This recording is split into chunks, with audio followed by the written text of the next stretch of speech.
On this episode, we attend International Walk to School Day in Delaware. Then we learn about Starkville in Motion in Starkville, Mississippi. We look at pedestrian safety at a highway interchange in Raleigh, North Carolina.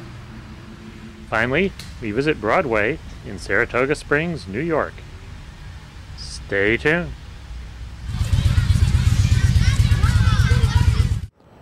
We're in Dover, Delaware, talking with Representative Donna Stone of the 32nd District. It's the first Wednesday in October. What happened here in Dover this morning? This morning we celebrated International Walk to School Day. We are celebrating that all over the state of Delaware today, and of course it is a day that falls in Walk to School Week.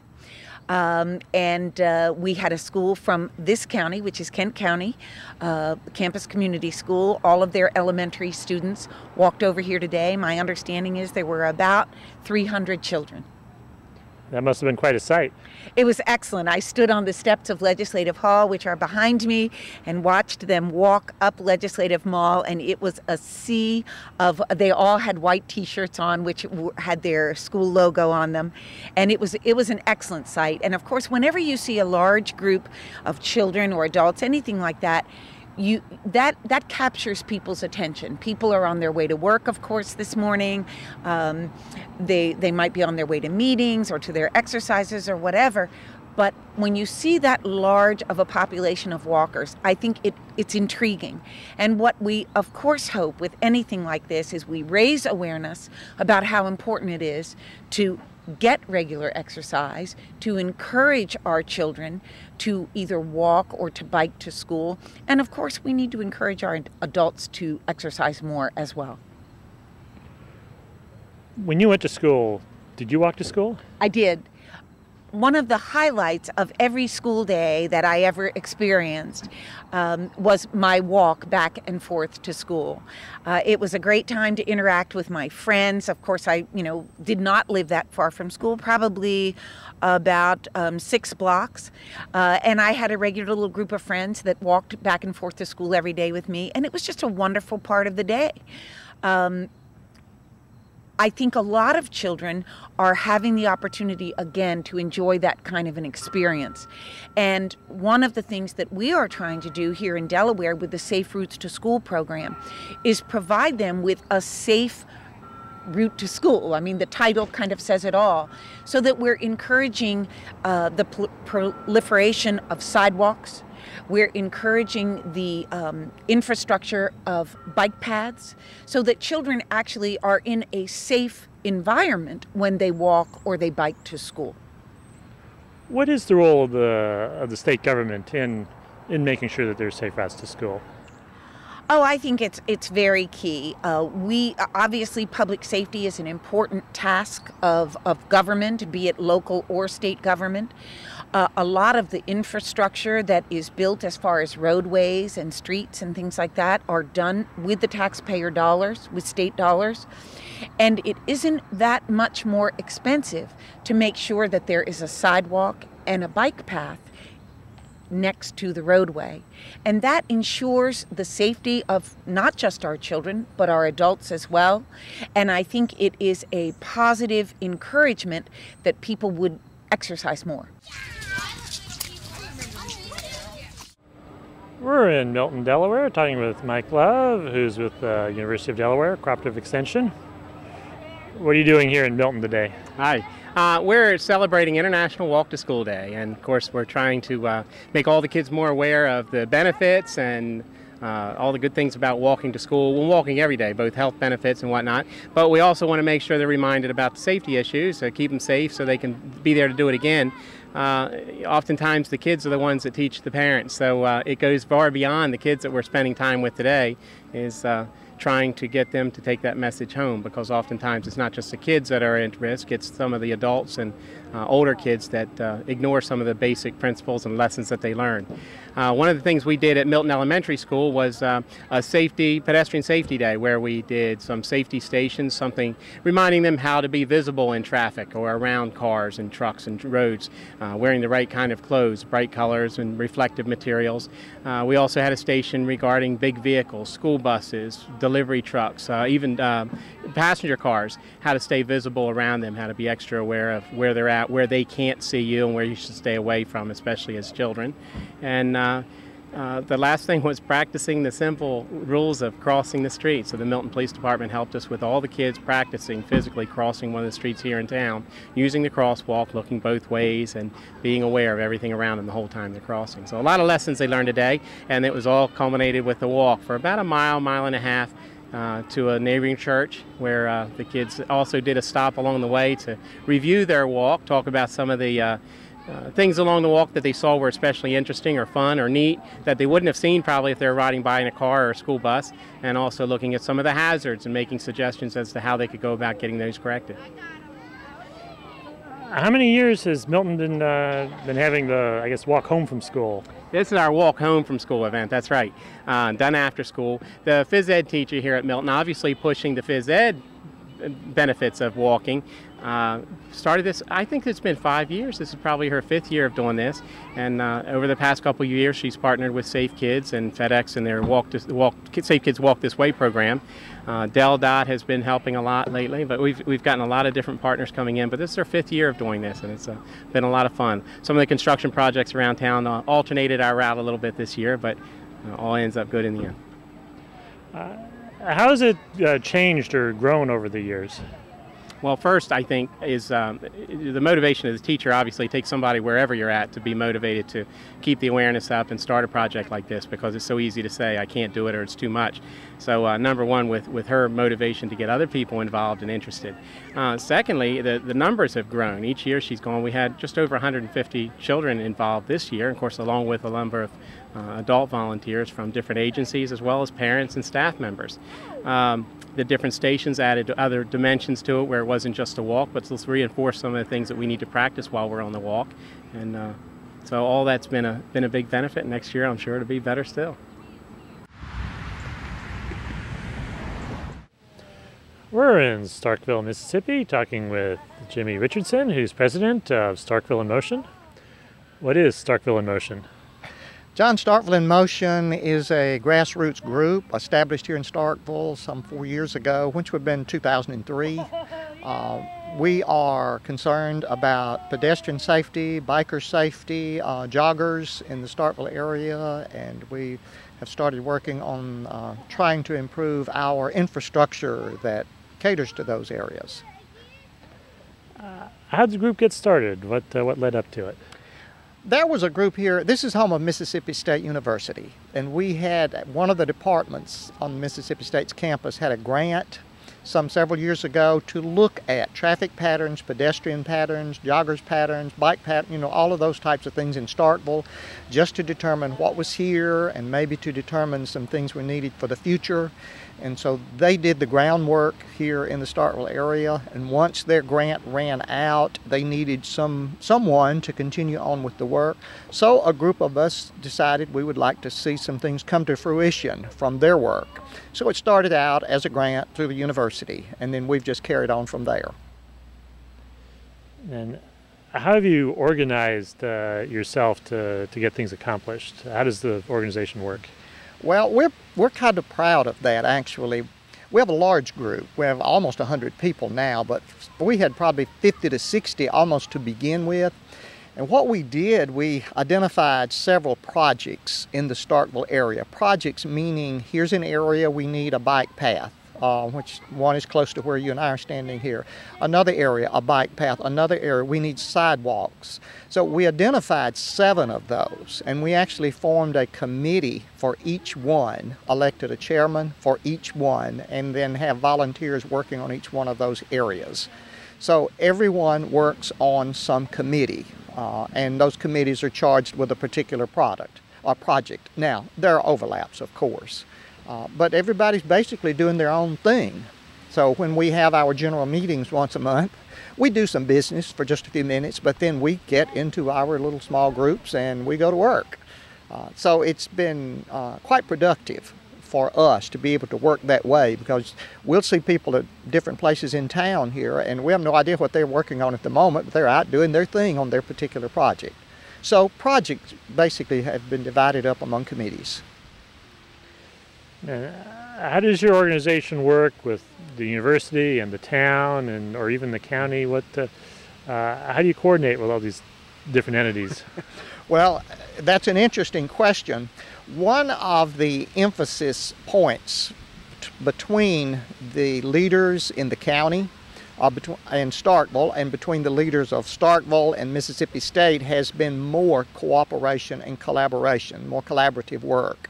So we have members, of course, who are Mississippi State faculty members, some who are just residents of Starkville and who work in businesses. So one, we cooperate that way, but then we actually report everything we're doing to the interested parties. One, say the Board of Aldermen, the mayor, in Starkville. We also report to the Board of Supervisors, which is the county administrative group here, because they actually have administration over all of the county of which this city is a part. And we report to Mississippi State department heads who deal with some of the same project areas on which we're working. So everyone stays aware of what we're doing, and I think it has promoted some collaborativeness here that we're proud of. The project that we've recently had funded here for a bike path, for instance, it's not just Starkville, it actually involves Mississippi State. So part of that grant belongs to Mississippi State, which made it a stronger grant proposal to be able to see two different entities come together. Safe routes to schools that we're looking at in the future, the Board of Supervisors is extremely supportive of. We have a letter of support from them, and they want to know how they can be involved in it, even though it's dealing with the city proper, generally speaking. So lots of support, a lot of collaboration that we're proud of, but we continue to promote that. Over time, as some of these projects get accomplished, what difference is it going to make for the residents of Starkville? Oh, I think if we didn't feel that there would be some things happen that would make positive impacts upon the citizenry here in the future, that this would be a tough job. But it's a fun job because we see some things that we know are going to make a difference. Mississippi is either the leader or right at the top in obesity, for instance, among all the states in the United States. We're not proud of that. Sometimes being one is great, sometimes one is not good. We know that if we can get more kids, for instance, on the streets walking, jogging, riding a bicycle, walking back and forth to school, doing more exercise, they're going to be healthier. If we can get them on a bicycle, they're going to probably eat better because it's going to be a little bit more taxing on them energy-wise, and we want them to develop physically. So we're seeing some of that already in the schools with their excitement about what's happening as we're putting on the drawing board the different paths around the Starkville school systems. But that's the school children. The school teachers, they're ecstatic. And say it's the best thing that's come along for years. It's not a new teaching method. It's not a new food. It's simply something that says to the kids, get outside and get some exercise. But not doing it just to get exercise. Do it to get yourself from one place to another. This is a retirement community, and we're seeing more and more retired people move here. And one of the things they ask before they come here, one thing that attracts them, is the future look at bike paths, trails, jogging, park systems here in the Starkville area. So health-wise, we're going to see a lot of change there. Now there's another big area. This is a university town, some 16,000 students at Mississippi State. A large number of them, of course, live right here in the area.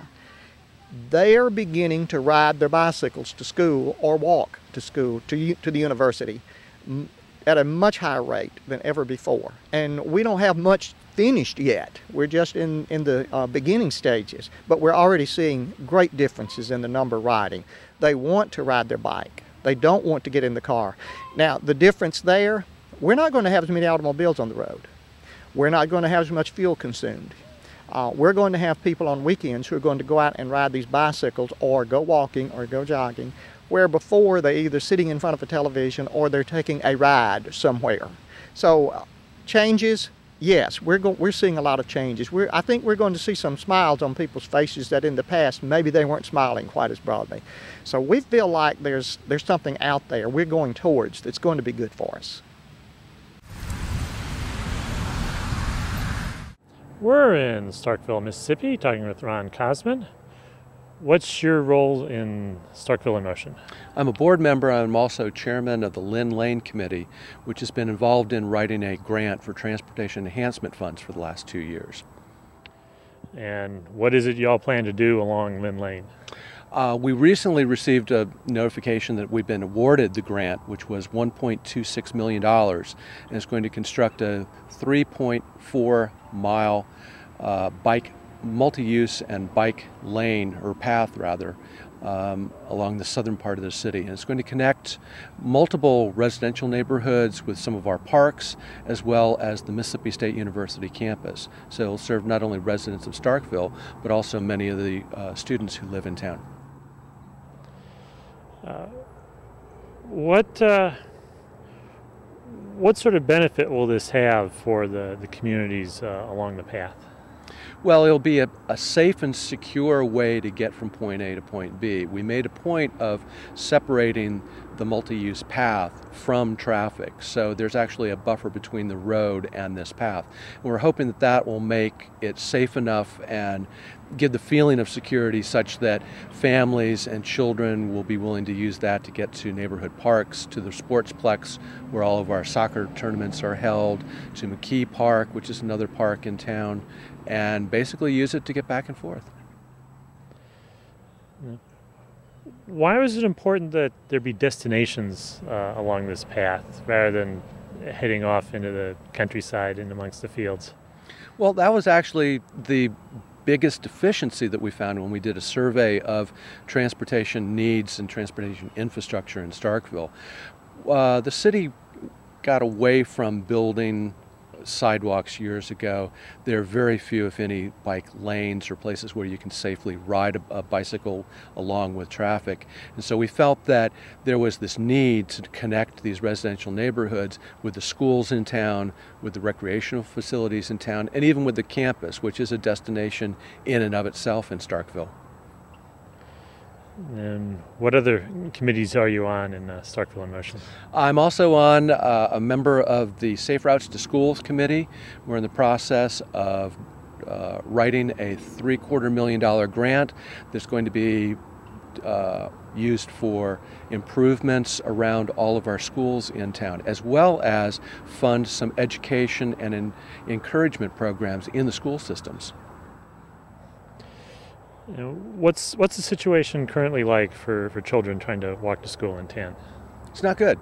I wouldn't characterize it as dangerous, but the infrastructure is just not there to support and promote children walking or riding to school. In fact, our school system right now will bus a child regardless of distance from their school.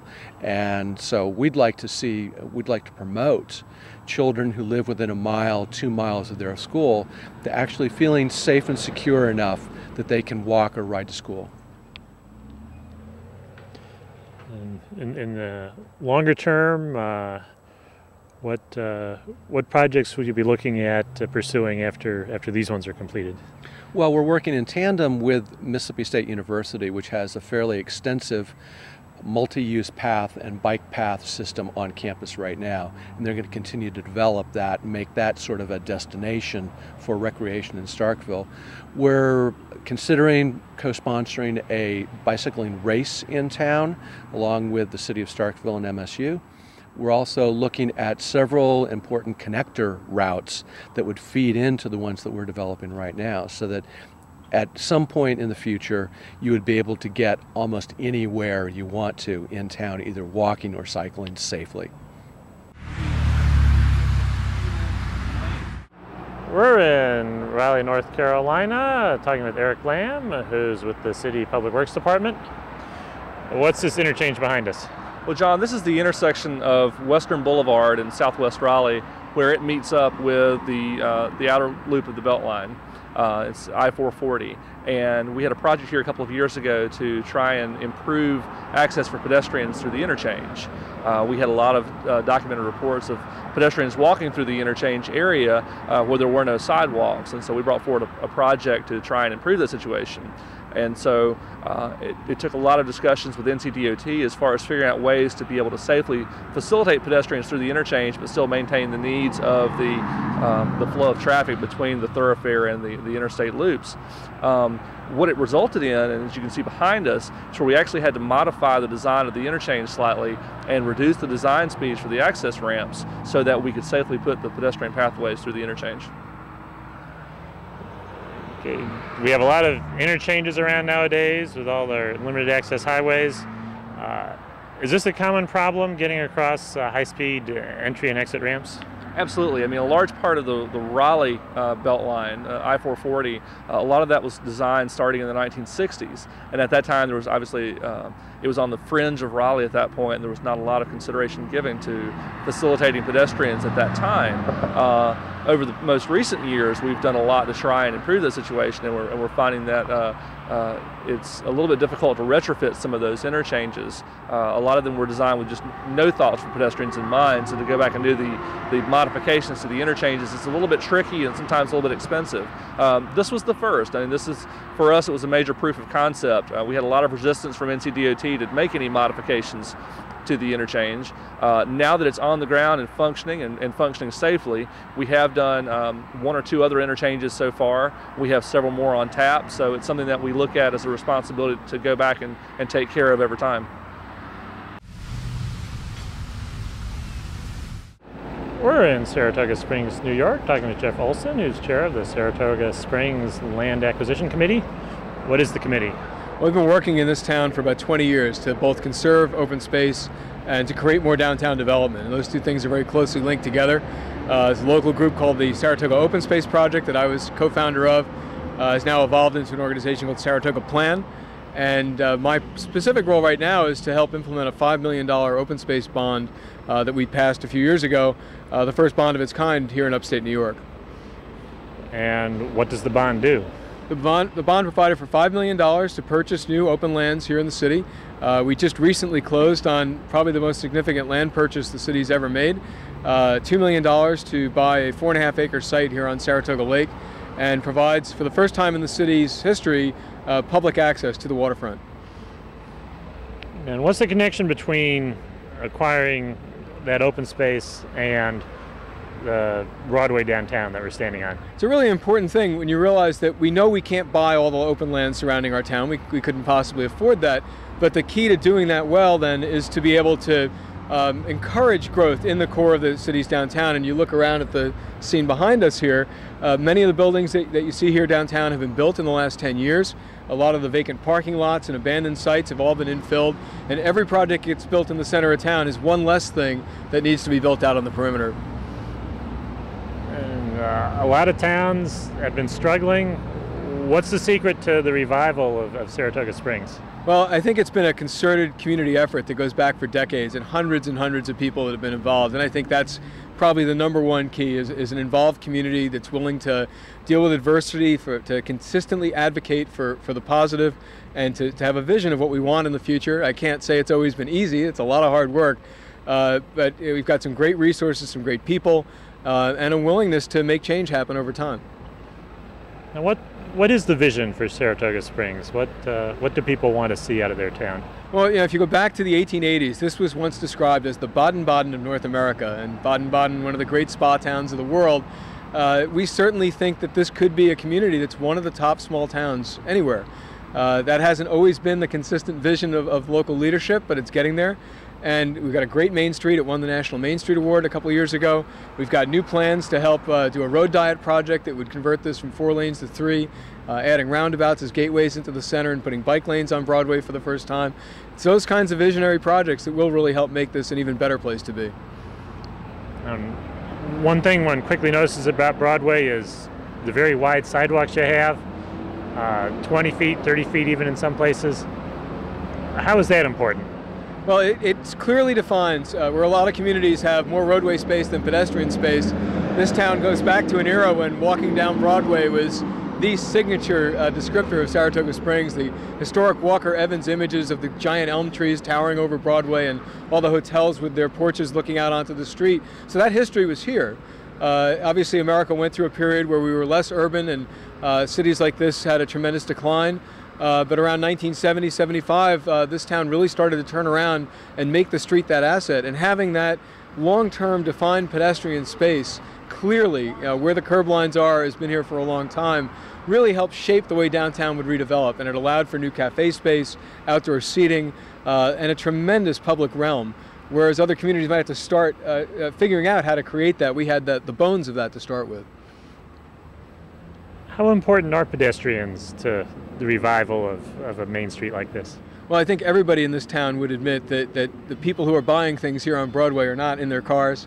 It is absolutely critical because you may have the need for motor vehicle access for traffic to get motor traffic to get here, but it's once people get out of their cars and move about that our local economy can thrive. New York State has 180 main streets like Broadway that are on the state-numbered highway system. Every one of those is the economic engine in its community, and until you can get people out on the street, on the sidewalks, safely crossing the street and moving along it, the local economy can't prosper. What are some of the challenges that remain to making your main street, your Broadway, into a really pedestrian-friendly place, 100%? Well, there are all kinds of challenges, and they evolve over time. We're still continuing to contend against suburban sprawl and growth in outlying communities. That's always been a big issue and will continue to be so. Our city only controls our land area, and New York State is a home rule state. So there are a lot of issues with surrounding towns and development sprawling farther out. As people live farther and farther to the center, less of them are able to be able to walk or ride their bikes here. And to some people, we're experiencing a parking problem right now. I would argue it's a driving problem. We need to create more supply of pedestrian and bike access into the center of town, certainly so that people who live within a mile of here, which is half of the local population, can easily move about. We have a very significant tourism business here during the summer, Saratoga Racecourse, the New York State Performing Arts Center, the downtown itself, conventions that happen here, and we need to make sure that more people here park once and then don't use their cars while they're here. Sort of that park once strategy is a big part of the future of downtown. And it gets down to even detailed issues. So you're watching people cross the street right now, and our street crossings are not as well designed as they could be. There are issues of multiple jurisdictions and departments and getting the utilities coordinated, the curb ramps done properly. It's, as you know, the death of 1,000 cuts. So everything from getting those little details right and doing them right at every intersection and every crossing, all the way up to land use issues that deal with regional growth patterns, all affect the ability of downtown to thrive. Visit us on the internet at www.pedestrians.org.